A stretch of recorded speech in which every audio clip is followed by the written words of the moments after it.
बूढ़ी फाख्ता मदद के लिए पुकार रही थी। काले कौवे बूढ़ी फाख्ता को पत्थर मार रहे थे। अंधी फाख्ता, देखो देखो, अंधी फाख्ता पेड़ पर बैठी है, देखना कहीं नीचे मत गिर जाना। तुम्हें तो ये भी नजर नहीं आ रहा होगा कि हम कहाँ बैठे हैं। दोनों कौवे जोर जोर से हंसने लग जाते हैं। तभी वहां से रानो चिड़िया गुजरती है। कौवे बूढ़ी फाख्ता को पत्थर मार रहे थे। ये देखकर रानो चिड़िया वहां आ जाती है। यह तुम दोनों क्या कर रहे हो? माँ जी को पत्थर क्यों मार रहे हो तुम दोनों? माँ जी, क्या तेरी माँ लगती है ये फाख्ता जो तू इसे माँ कह रही है? देखो गौरी, मुझसे तमीज से बात करना। एक तो तुम दोनों जंगल के पक्षियों को इतना परेशान करते हो और ऊपर से तुम दोनों को बात करने की जरा तमीज नहीं है। चलिए माँ जी, आप मेरे साथ चलें। बेटी चिड़िया, भला हो तुम्हारा, लेकिन मुझे तो आँखों से दिखाई ही नहीं देता किस तरफ जाना है, मुझे कुछ नहीं पता। गौरी और कालू, शर्म करो। माँ जी देख भी नहीं सकती और तुम दोनों माँ जी को पत्थर मार रहे थे। ऊपर वाला इसका दंड जरूर देगा तुम्हें। फिर रानो चिड़िया बूढ़ी फाख्ता को अपने साथ ले जाती है। वो बूढ़ी फाख्ता को रास्ता बताती जाती है और बूढ़ी फाख्ता उसके साथ उड़ती जाती है। रानो चिड़िया बूढ़ी फाख्ता को अपने घोंसले पर ले जाती है। रानो चिड़िया के पास ही पेड़ पर तोते और कबूतर का घोंसला था। रानो बहन, यह कौन है आपके साथ? कबूतर भैया, यह बेचारी बूढ़ी फाख्ता अंधी है। यह आंखों से देख नहीं सकती और वो दुष्ट काले कौवे इस बेचारी को पत्थर मार रहे थे, तो मैं माँ जी को अपने साथ ले आई। वो दोनों तो है ही ऐसे, जंगल के पक्षियों को परेशान कर रखा है उन दोनों ने। वह सब कौवों के बारे में ऐसे ही बात कर रहे थे कि कौवे भी वहां आ जाते हैं। देखो देखो, एक पीली रानो चिड़िया और दूसरी अंधी फाख्ता, खूब जोड़ी बनी है तुम दोनों की। गोरी, तुम तो हो ही बदतमीज, लेकिन तुम्हें बेचारी बूढ़ी फाख्ता की उम्र का तो लिहाज करना चाहिए। ओ कबूतर, मुझे भाषण मत दे, अपनी गंदी चोंच बंद रख। गोरी और कालू दोनों ही बहुत बदतमीज थे। वो जंगल के किसी भी पक्षी का लिहाज नहीं करते थे। कोई जवान पक्षी हो या बूढ़ा, वो सबको परेशान करते थे। ऐसे कुछ समय गुजर जाता है। कौवे दिन ब दिन और बदतमीज होते जा रहे थे। एक दिन वो पहाड़ियों की तरफ आ जाते हैं। वहाँ चील का घोंसला पड़ा था। उस घोंसले में चील का अंडा भी था। दोनों कौवे उस घोंसले के पास जाते हैं और चील का अंडा उठाकर नीचे फेंक देते हैं। चील का अंडा टूट जाता है। कालू, हमारा घोंसला कितना पुराना हो गया था। देखो, चील का घोंसला तो कितना बड़ा और मजबूत भी है। चलो, हम ये घोंसला ले जाते हैं। दोनों ऐसे ही बात कर ही रहे थे कि वहाँ चील आ जाती है। मैंने पक्षियों का मांस जरूर खाया, लेकिन मैंने कभी किसी का अंडा नहीं तोड़ा। तुम दोनों ने बहुत बुरा किया। तुम दोनों ने मेरा अंडा तोड़ दिया। अब मैं तुम दोनों को नहीं छोड़ूंगी। चील जैसे ही आगे बढ़ती है, दोनों कौवे वहां से भागते हैं। वो बहुत तेज भागते हैं, लेकिन चील भी उनका पीछा नहीं छोड़ती। दोनों कौवे एक बड़े पेड़ की खोखर में जाकर छिप जाते हैं। तुम दोनों आज तो मुझसे बच गए, लेकिन कभी तो मेरे पास आ ही जाओगे। तब मैं तुम दोनों को नहीं छोड़ूंगी। चील वहां से चली जाती है। कालू चील हमारी दुश्मन बन गई है। अब वह हमें नहीं छोड़ेगी। अब हम अपने दोस्तों के पास ही रहा करेंगे, ताकि चील अगर आ भी जाए तो वह सब हमारी मदद करे। काले कौवे उस दिन के बाद से बहुत डर गए थे। वो ज्यादातर अपने घोंसले में रहते थे। सब पक्षी उन्हें देखकर बहुत हैरान थे। गौरी बहन, आजकल बड़ी सुधर गई हैं आप। सब ठीक तो है? हाँ हाँ रानो बहन, हमने सोच लिया है कि आज से हम सब मिलकर रहेंगे। आखिर तुम सब हमारे दोस्त हो। जब हम पर कोई मुश्किल आएगी तो तुम दोनों हमारी मदद तो करोगे ना? तुम दोनों ने जो कुछ हमारे साथ किया है, अगर तुम दोनों पर मुश्किल समय आएगा तो मुझे नहीं लगता कोई भी पक्षी तुम दोनों की मदद करेगा। ये सुनकर दोनों और डर जाते हैं। गोरी, मुझे भी यही लगता है कि पक्षी मुश्किल समय में हमारी मदद नहीं करेंगे। आज नहीं तो कल चील तो हमें पकड़ ही लेगी। लगता है जिंदगी के कुछ ही दिन रह गए हैं। एक दिन सब पक्षी अपना अपना भोजन खोजने गए हुए थे। बूढ़ी फाख्ता घोंसले में बैठी थी कि वहां चील आ जाती है। दोनों कौवे डर कर बूढ़ी फाख्ता के पीछे छिप जाते हैं। यह चील की आवाज़ कहाँ से आ रही है? क्या कोई है मेरे पास? कोई बताएगा क्या हो रहा है? माँ जी, चील आ गई है। वो हमें खाने आई है। हमने उसका घोंसला तोड़ दिया था। वो हमें नहीं छोड़ेगी। हमें बचा लो माँ जी। बूढ़ी फाख्ता कौवों के आगे खड़ी हो जाती है और ऊंची आवाज में कहती है, गोरी, कालू, मेरी बंदूक कहाँ है? मेरी बंदूक लाओ। ये सुनकर चील डर जाती है और उसे लगता है कि सच में बूढ़ी फाख्ता के पास कोई बंदूक है और वो वहां से भाग जाती है। अरे वाह माँ जी, आप तो बड़ी सयानी हैं। और बंदूक आपके पास कहाँ से आई? ये शब्द तो मैंने इंसानों से सुना था। सुना है इंसान पक्षियों का शिकार करने के लिए बंदूक ही इस्तेमाल करते हैं, इसलिए मैंने चील को बंदूक से डराया। मेरे पास कोई बंदूक नहीं है। माँ जी, हमने उस दिन आप पर पत्थर मारे, लेकिन आपने आज फिर भी हमारी जान बचाई। आज हमें समझ आ गई कि हमने उस दिन आपके साथ कितना गलत किया था। माँ जी, हमें माफ कर दें। आप तो हमारी माँ की जगह हैं। बाकी सब पक्षी भी अपना अपना भोजन लेकर वापस आ जाते हैं। जब वो गोरी और कालू को बूढ़ी फाख्ता के पास बैठा देखते हैं तो बहुत हैरान हो जाते हैं। फिर बूढ़ी फाख्ता सबको सारी बात बताती है और वो सब हंसने लग जाते हैं। प्यारे दोस्तों, हमें सबको मिलकर रहना चाहिए क्योंकि कहते हैं ना कि एकता में ही शक्ति है। प्यारे दोस्तों, इस कहानी को लाइक, अपने दोस्तों के साथ शेयर और चैनल को सब्सक्राइब करना बिल्कुल मत भूलना। आपका धन्यवाद। रानो चिड़िया, मुझे अपनी दुकान पर सिक्योरिटी गार्ड रख लो। तुम्हारी भी तो इतनी बड़ी दुकान है।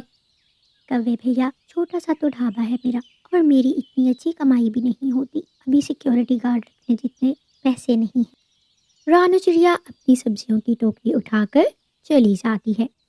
इतना भर भर कर ढाबे से कमाई आ रही है और ये मोटी चिड़िया कहती है कि मुझे काम पर नहीं रख सकती।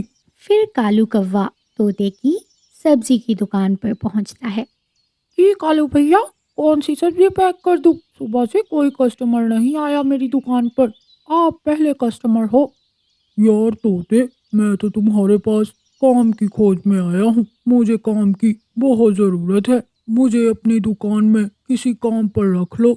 उधर गोरी कव्वी भी काम की खोज में बुलबुल के पास पहुंची हुई थी। बुलबुल बुलबुल, हम कौवों की सूंघने की हिस्स बड़ी तेज होती है। तुम मुझे अपने खेत में काम पर रख लो और मैं तुझे सूंघ कर बता दिया करूंगी कि कौन सी फसल कब पक जाएगी। ये कौन सा काम करना चाहती हो तुम गोरी कि सूंघ कर बता दोगी कि मेरी फसल कब पकेगी? जाओ बहन, कोई और काम खोजो जाकर। मोटी बुलबुल, एक दिन तो खुद आएगी मेरे पास कि तुझे मेरी ज़रूरत है, लेकिन उस दिन मैं तेरी मोटी चोंच पर 2 डंडे लगाऊंगी। गोरी कव्वी गुस्से में वहाँ से चली जाती है। ये गोरी कव्वी भी बहुत अजीब है। जब मुझे काम की ज़रूरत ही नहीं तो मैं क्यों रखूंगी इसे अपने साथ। कव्वे सब पक्षियों से काम का पूछकर थक हार कर एक पेड़ पर आ बैठते हैं। कालू जी, मुझे तो कोई पक्षी काम पर रखने को तैयार ही नहीं हो रहा। हाँ गोरी, मैंने भी तोते, कबूतर और रानों से पूछा, लेकिन किसी को मेरी ज़रूरत नहीं है। उल्टा सब अपना ही रोना शुरू कर देते हैं कि हमारी कमाई नहीं हो रही। कालू जी, हम इन पक्षियों के साथ ही काम करेंगे। अब तुम देखते जाओ मैं इनके साथ करती क्या हूँ। फिर गोरी कव्वी कालू के कान में अपना प्लान बताती है और दोनों कव्वे हंसने लग जाते हैं। मम्मा, गोरी आंटी आज घर पर आई थी, लेकिन आप घर पर नहीं थी। मैं जानती हूँ गुड़िया बेटी, वो भी अपने पति की तरह काम की खोज में आई होगी, लेकिन गुड़िया बेटी, मैं अकेली ढाबा चला सकती हूँ। मुझे अभी किसी के साथ की ज़रूरत नहीं है। मम्मा, जब मैं बड़ी हो जाऊंगी ना तो मैं आपकी खूब मदद किया करूंगी। मेरी बेटी, मैं सब काम खुद कर लूंगी। आप अपनी पढ़ाई पर ध्यान दें। और फिर आधी रात को जब सब पक्षी अपने घरों में सोए हुए थे तो कौवे अपने घर से निकलते हैं और तोते की सब्जियों की दुकान पर पहुंच जाते हैं। फल और सब्जियां खराब करने वाली दवा से तोते की सारी सब्जियां और फल खराब कर देते हैं। कालू जी, अब मैं देखती हूँ कैसे तोता हमें काम पर नहीं रखता। कौवे तोते की सब्जियां खराब करके जल्दी से वापस उड़ते हैं। फिर अगली सुबह तोता जब अपनी दुकान पर पहुंचता है तो देखता है कि उसकी सारी सब्जियां और फल खराब हो चुके थे। तोता बेचारा रोने लगता है। मेरी सारी सब्जियां खराब हो गई, ये किसने कर दिया? ये कैसे हो गया? मैं इतनी सब्जियां दोबारा कैसे खरीद कर लाऊंगा? अभी तो मेरे पास पैसे भी नहीं है। ये क्या हो गया? तोते भैया, इतनी जल्दी सब्जियां कैसे खराब हो सकती हैं? क्या पता किसी पक्षी ने जानबूझकर कोई साजिश की हो। कबूतर, कल तू आया था मेरी दुकान पर और तूने कहा था मेरी सब्जी बहुत महंगी है। कहीं तूने ही तो ये सब नहीं किया? मैं भला ये सब क्यों करूँगा? मुझ पर इल्ज़ाम मत लगाओ। तोते भाई, मुझे अपनी दुकान पर रख लो। मैं तुम्हारी दुकान की 2400 घंटे पहरेदारी करूँगा। फिर कोई दोस्त दोबारा ये काम नहीं कर सकेगा।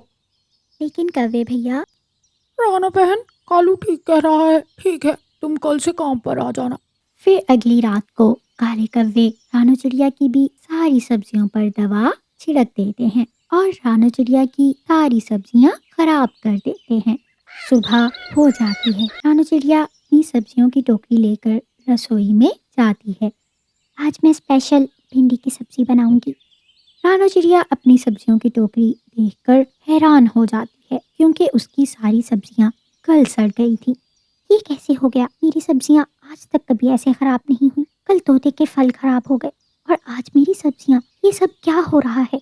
रानो चिड़िया तोते की दुकान पर जाती है और तोते को सारी बात बताती है। रानो बहन, मैंने तो कालू कौवे को पहरेदार रख लिया है। मेरी बात मानो तो आप भी किसी को पहरेदार रख लो। ऐसा ना हो कल भी सब्जियां खराब निकले। मुझे भी ऐसे ही लगता है तोते भैया, मुझे किसी को तो पहरे पर रखना होगा। ऐसा सोचकर रानो चिड़िया गोरी कौवी के पास जाती है। मेरे पति कालू जी तो तोते की दुकान की रखवाली करते हैं, उनसे तो नहीं हो सकेगा। लेकिन हाँ, अगर तू कहती है तो मैं तेरी दुकान और घर की रखवाली कर लिया करूँगी। ठीक है गोरी बहन, तो आप आज से काम पर आ जाना। दोनों कौवों को काम मिल जाता है और दोनों कौवे बहुत ज़्यादा खुश हो गए थे। ऐसे ही दिन गुजर। बरगद के बड़े पेड़ के नीचे बैठे कौवे हंस रहे थे। कालू जी, मैं तो सारी रात पहरा देने की बजाय रानो के घर पर सोई रहती हूँ और उसको पता भी नहीं चलता। गोरी, मैं भी तो सारी रात तोते की दुकान से फल चुरा कर खाता रहता हूँ। मेरे तो बहुत मजे हैं। कौवे आपस में ऐसे बातें कर रहे थे कि गुड़िया चिड़िया स्कूल से वापस आ रही होती है। गोरी, देखा तुमने, हमारी चाल का किसी को पता भी नहीं चला और हमें काम भी मिल गया। किसी को पता नहीं चला कि हम दोनों ने ही रानो और तोते की सब्जियां खराब की थी। अच्छा, तो ये गोरी आंटी और कालू अंकल की शरारत थी।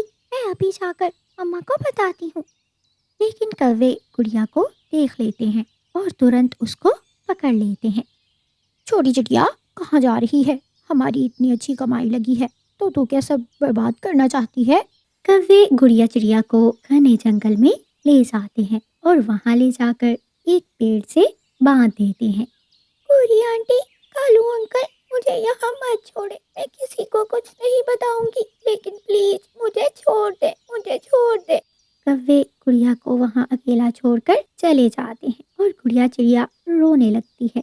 मम्मा, कहाँ है आप? ये कौवे बहुत बुरे होते हैं, लेकिन मुझे विश्वास है मेरी मम्मा मुझे जरूर बचा लेंगी। गुड़िया रोए जा रही थी, लेकिन अभी भी उसने हिम्मत नहीं हारी थी। आज तो बहुत देर हो गई, गुड़िया अभी तक स्कूल से क्यों नहीं आई? रानो चिड़िया गुड़िया को ढूंढने के लिए घर से निकलती है। रानो चिड़िया कभी इधर देखती तो कभी उधर, लेकिन उसे गुड़िया चिड़िया कहीं भी नजर नहीं आती। थक हार कर रानो चिड़िया एक पेड़ पर बैठ जाती है तो उसे एक तरफ से तोते और गुड़िया की आवाज आती है। रानो चिड़िया तुरंत उस आवाज का पीछा करते हुए पेड़ के नीचे पहुंचती है तो देखती है गुड़िया रो रही थी। मैं तो बहुत डर गई थी और मुझे तो लगा था मैं कभी आपसे नहीं मिल पाऊंगी। गुड़िया अपनी मम्मा के गले लग जाती है और फिर गुड़िया अपनी मम्मा और तोते को सारी बात बताती है। रानू बहन, मैं तो दूसरे जंगल से जा रहा था। रास्ते में घने जंगल में पेड़ के साथ चिड़िया को बंधा देखकर इसे लेने आ गया। इन कौवों ने तो इस बार हद ही पार कर दी है, इनकी खबर लेनी ही पड़ेगी। सभी पक्षी मिलकर कौवों के घर पहुंच जाते हैं और जैसे ही कौवे बाहर आते हैं तो पक्षी मिलकर उन कौवों को मारने लगते हैं। सब बता दिया है गुड़िया ने हमें, आज से जंगल का कोई पक्षी तुम कौवों से बात नहीं करेगा। पक्षी कौवों की खूब पिटाई करके वहाँ से चले जाते हैं। प्यारे दोस्तों, रानू चिड़िया और कालू कौवे की ऐसी कहानियाँ सुनने के लिए इस कहानी को लाइक, अपने दोस्तों के साथ शेयर और चैनल को सब्सक्राइब करना बिल्कुल मत भूलना। आपका धन्यवाद।